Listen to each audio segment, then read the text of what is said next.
Almost. Okay, everybody, we're back. So we were discussing Oklahoma. No, we're discussing Falsettoland. Chip is no longer frozen. Right. Looking sassy. Stephen Bogardus still looks like a model. Okay, hold on. So I'm just telling everybody we're back. Okay, I'm just waiting till more people start watching again. Where's Rupert? Hold on. I don't see no Rupert. Well, he's been a little frozen. Danny's back. I hear him. Wait, where'd Danny go? Hi, Danny. It's Danny. Where's Faye? You know, Danny, since I have you here, let's hear a Les Mis story. Did the turntable ever stop? Anything? A wig fall off? A bra snap? Go. No, but you know, I was in Les Mis with Bogardus. Danny and I did Les Mis together. That's something that I always sort of forget it, but we were in Les Mis together, and he was Grantaire, and I was Gavroche, and we did have some interaction, I think, right, Steve? Yeah, we did. But the only thing I remember, I don't remember if you were there, Steve, because I came in at one point. I remember I missed an entrance one night, and I don't remember if Steve was, because I came in to tell everyone that General Lamarck was dead. Yes. And I come in like right near Steve while he's drunk, and well, it's not Steve, but Grantaire, and that was one of the scariest moments of my life. But I do remember it being with Stephen, but it could have been another Grantaire. I don't know, because I remember being like panicked, like, and crying afterwards. So that's the only Les Mis story I have, to be honest. Oh, that's a sad one. Sorry. All right. I called Valjean Javert. Wait a minute. During the show? It's one of the worst mistakes historically ever made, I think, in Les Mis. Wait, during what scene in Act 2? In the sewer. In the sewer, when I was supposed to rob the, Marius. Right, Chip? I turned over Valjean. It's my first night in the park. I turned over Valjean and I screamed, Javert! And everybody on stage, literally everybody on stage sat down. Marius, Alex Gemignani was playing the show production. Everybody was laughing. The stagehands threw their headsets on the floor. It was the stuff of infamy.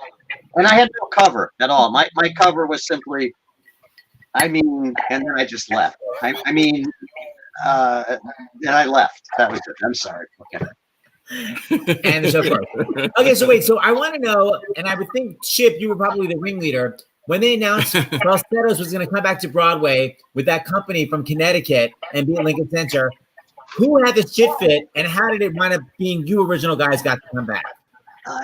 Well, it's a good story. We all know. Lapine basically was. I think James was really upset, and he felt that, that we should do it, and Billy was not sure that we should do it. It's a messy story, but also, those are friends of ours who did it at Hartford, and Adam, these are great people. It was a very, very awkward and uncomfortable. But it was. What? Just to tell my story about that is that I was doing Brooklyn Bridge and a television show in Los Angeles at the time, and Lapine visited me in my dressing room and basically told me, "You ain't doing it," because I had gotten too old. He actually came to see me, and I will say the only I had a great time as an actor, and it was like the most difficult day, because I knew that I wasn't going to be involved in something that had been so precious to me. And even, it only was a year or a year and a half later, but, the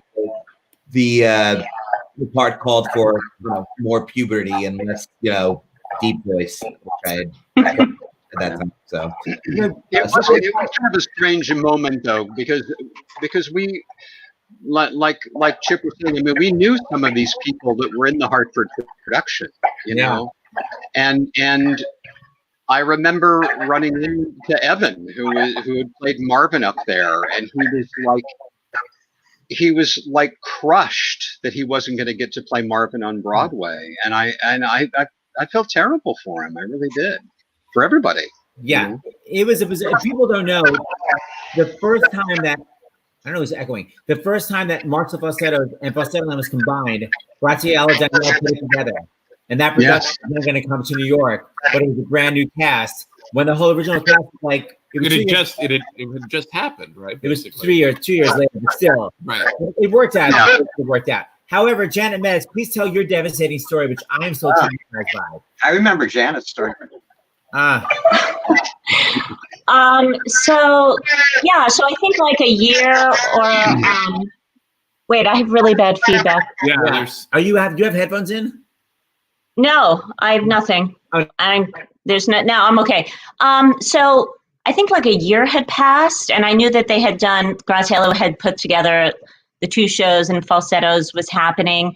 And I was on tour with the music of Andrew Lloyd Webber. I think I was in a hotel room in Buffalo, and I had just signed a year's contract to play the narrator opposite Donny Osmond in Joseph and the Amazing Technicolor Dreamcoat. It was the North American premiere. They had just done it like a year prior in England. It was like this big deal. So that was pretty terrific, something amazing to look forward to. And then like just a day or so later, I get a call from James Lapine in my hotel room. Now, this is pre-cell phone, pre-internet. I mean, like actual landline phone call in my hotel room in Buffalo. And he said, what are you doing? And I said, well, I'm on tour. And he's like, okay, we're going to Broadway. I want you to play Cordelia in Falsettos on Broadway. And I was just like, oh my gosh, wow, amazing. This is amazing. Uh-oh, I just signed, a year's contract to play the Nara and Joseph. Okay, let's figure this out. Little did I know, working with a brand new agent in the agency and sort of being a little young in the business, that I had signed something called a guaranteed engagement contract, which meant through Livent had this new provision made in their contracts, which said that once you signed your name, and mind you, it was like almost a year before like we would begin rehearsals, or months before we would begin rehearsals for Falsettos, you were contracted, and the only way that you can get out of that contract is if you bought yourself out of the entire contract, and if they fired you, they would have to pay you for your entire contract. So even with months before the rehearsals were to begin, I didn't realize I was locked in. So then James most graciously said, I really want to have the original cast as, in opening this show. How about, we looked at our dates, and he said, how about you rehearse it? You open the show up to the Tonys, and then you could go. Wow. And that would only be a 1-week overlap with 8 weeks of rehearsal for Joseph. It would just be the first week of rehearsal for Joseph. And through the Tonys, and I was like, oh my God, the fact that he would even offer that in that way, I was like, this is extra. Thank you so much. And on the other end, it was a no-go. No way, no how. And I called, and people called on my behalf, and blah, blah, blah, blah, blah. The union called, my agents, nothing. Couldn't get out of it. So what happened the first week of Joseph? A meet and greet for an hour. The next day I had no rehearsal. I went over my music for a couple hours, and that was it. I was completely like almost free that whole first week. So there I sat with my entire cast surrounding me, watching all of you on the Tony Awards with beautiful Carolee Carmello, who was amazing. But I was just crying. I was just a weepy mess. I did fly in and go to the opening of the show, and I just was so happy to be there and celebrate with everybody, and so glad that the show is having a life on Broadway. Ultimately that was just what was to celebrate. But yeah, so it was kind of bittersweet, and I was grateful for being offered the role, and that's what happens in this business. I was grateful, to get Joseph, and that show changed my life in a lot of ways as well. But it would have been nice to continue to, a role that I created or was part of initially to initiate. So that's my story. Thanks for bringing me down. Speaking of let's bring it back up. No, but Michael and Stevie, we have to wrap it up soon. But I want to just say, I'm so obsessed with the way, first of all, how you guys performed it, and the way your roles were written. Because so many gay characters are so like the actual character choices, they're gay, and like that's the only writing for them. It's like they're gay. It's like there's literally no character. And you guys were so beautiful together. And the writing in the scene with you guys in the hospital where Michael, first of all, I love that you guys joke that Michael's joking like he's gonna pick up a sailor. Like it's so real the way gay couples actually joke with each other. It's like, I'm literally gonna meet a sailor tonight. And then the devastation of like, I feel like I'm to blame. It's so cool. Like, Michael, I don't understand how could you guys get through it without literally sobbing like I'm doing, just even talking about it? How did you shut down emotionally and be able to act? Hold on, Michael's on mute. Hold on, I've got to hear what he has to say. Hold on, unmute. Okay, go, Michael. Well, there certainly were certain performances where, I certainly had to fight back some tears. It was tough. The thing about, especially in Falsettoland, the thing about Bill's writing sometimes, and we used to joke about how did 4 Unlikely Lovers come out of him? Bill, that big, gruff, crazy guy. But, the thing that would always be very moving to me about so much of it was the way Bill would use the most ordinary language, the most ordinary words, and somehow they became very profound. I don't know how, that's how I looked at it anyway. I would think like, because they were so honest and they were so real. What would I do if I had not met you? Who would I blame my life on? Who has lost someone doesn't feel that. I blame you I blame my life for, you know what I mean? And it's just, but, Bogey was very easy to like play opposite because he was just, not only is he's an amazing actor, but he's got, he just as a human being, he's got an amazing heart. And in terms of the gay thing, just to bring this up, I don't know if we all remember this, but Lapine kept saying, it's not a gay play. It's not a gay play. It's about people. It's about family, and a few people just happen to be gay. So I certainly never approached it like, oh, I have to make him gay, whatever that means. You know what I mean? I mean, it's not, I was just playing a guy, and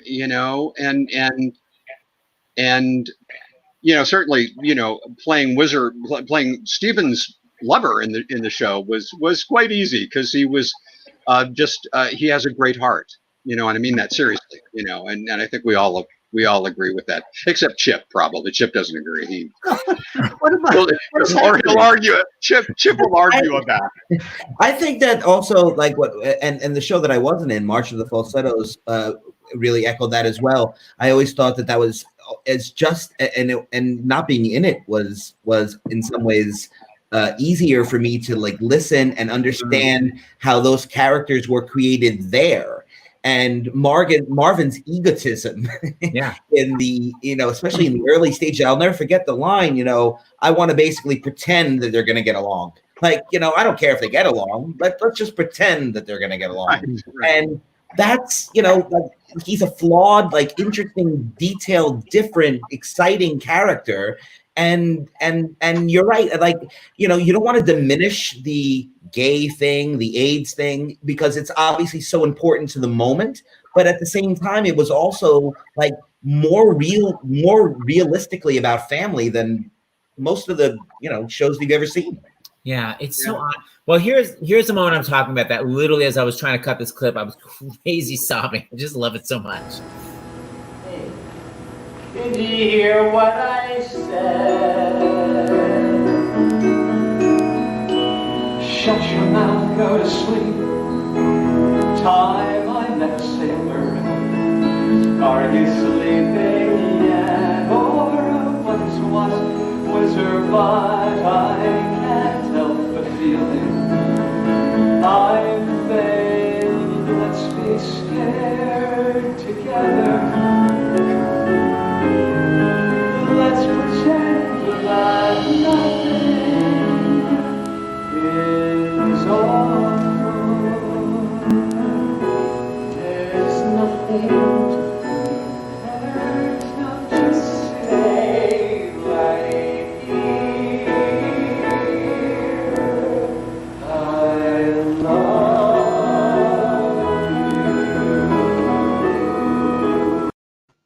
No, God, that's gorgeous. just gorgeous. Yeah.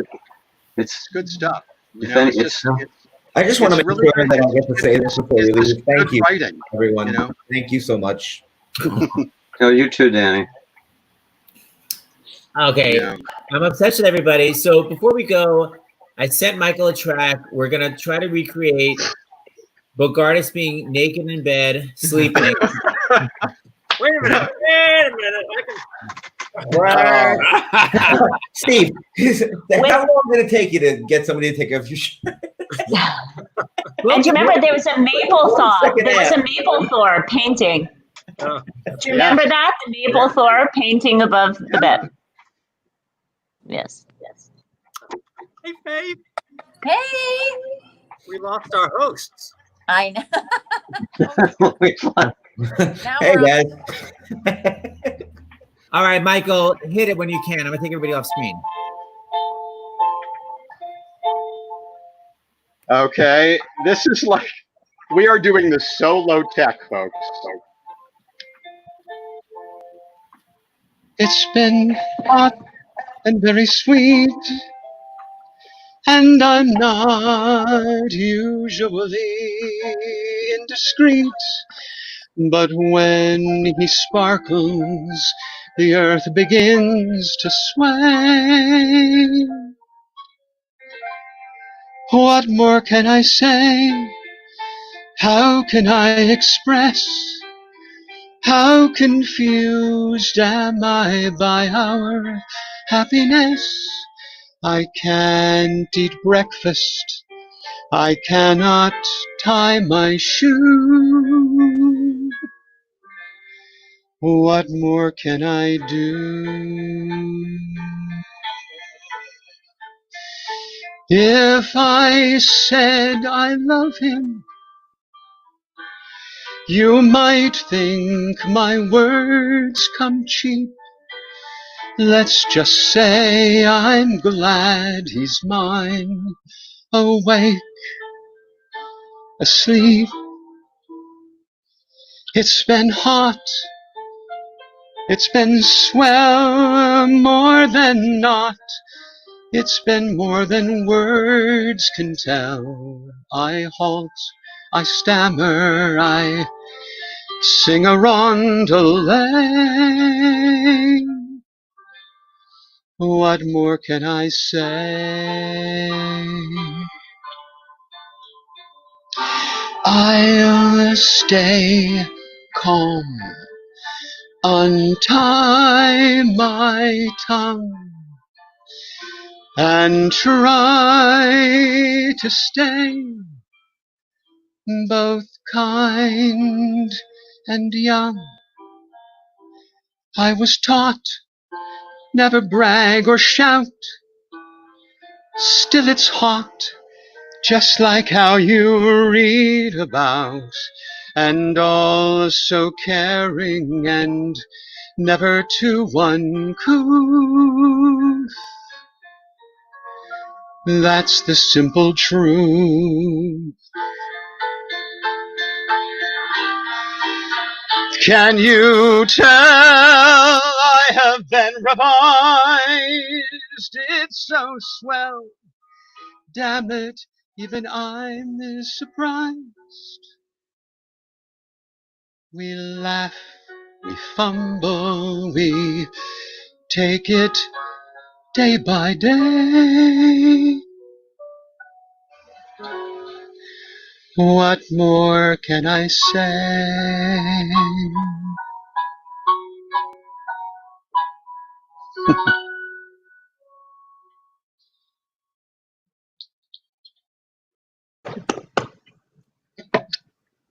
Well, sweet, sweet. Boy, I haven't sung that in a long time. Beautiful, Michael. Beautiful. Has there ever been something as beautiful, a better blend of composer and singer than that? simple, beautiful ballad. Agreed. Well, thanks. The words are great, you know. The words are great, it's great. So, and I got to sing it to Bogey. So. Okay. Well, everyone's devastated. Thank you, Michael. It's just so moving and beautiful. So Bogardus, just on a side note, you're running for equity something, right? Some president. I'm running for an office. Yeah, I'm doing that. Some office. Very exciting. Very exciting. I can't vote anymore, Steve. Okay, Danny. Sorry. Danny, rejoin. Yeah, rejoin me. A few years ago, I did an episode of Law and Order about 8 years ago, and that wasn't equity, but I'm too messed Let's up. all go door to door for Bogey. So, Michael, how old were you when you did Falsettoland, Michael? How old was I when I did Falsettoland? I'm wondering if Danny's older than you now. If Danny's older than Marvin. Yes. Because we did what, Falsettoland in 90? 90. Yeah. I was 40. 30 years ago. I was 40 years old. Yeah. No, I was not quite that, because I'm not going to be 70. But I'm close. You were Chip, however. Wait. Punching I was, wait a minute. Let me do the math. I was 40. No, I was older. I was older than Danny when I did Falsettoland. When we did the falsettos, you were older now than I was then. Right. Yes. Okay. Yeah. So weird. Okay, So, guys. I hate that the time has gone so fast. I know. I want you. Well, maybe we'll have a March the Falsettos reunion, so that way we can get back together again. Well, I can't come then, huh? Faith, you could be the honorary Trina. We'll bring you back too. Well, Faith and I are gone. Alice and I really get along very well. Yes, I remember when you did that. I think she's one of the smartest, most talented women. In fact, there was, I think it was a gala for playwrights when they opened their new building. Yes, I saw that. And Allison did the first act, and then I did the second act, and we shared a dressing room. And oh my God, I love her so much. Oh. I was there. What year? Yeah. What we year? really get on. So That was like 90, 97 or something. I don't know. I'm sure I was there actually. Oh, so good. Yeah. No, it was a little after 2000. Yeah, I mean, thought it was later than that. I think you're No, right. it was like 2003, maybe. Yeah. Something like that. It was Lonnie directed. Yes. Oh my God. All right, you guys, we got so many donations. Thank you, everybody, for joining. Keep joining. Startsinthehouse.com. Thank you, everybody, for being here. Yeah. You can show closing. And Well, thank you, thank Janet, everybody for donating. that set plays out. Yankeesfund.org. Love you guys. Love you. Yeah, Guys. thank you. Okay. Have a great night, guys. Bye, Dan. Yeah, you too, everybody. Bye. Bye. Bye. Bye-bye. Bye.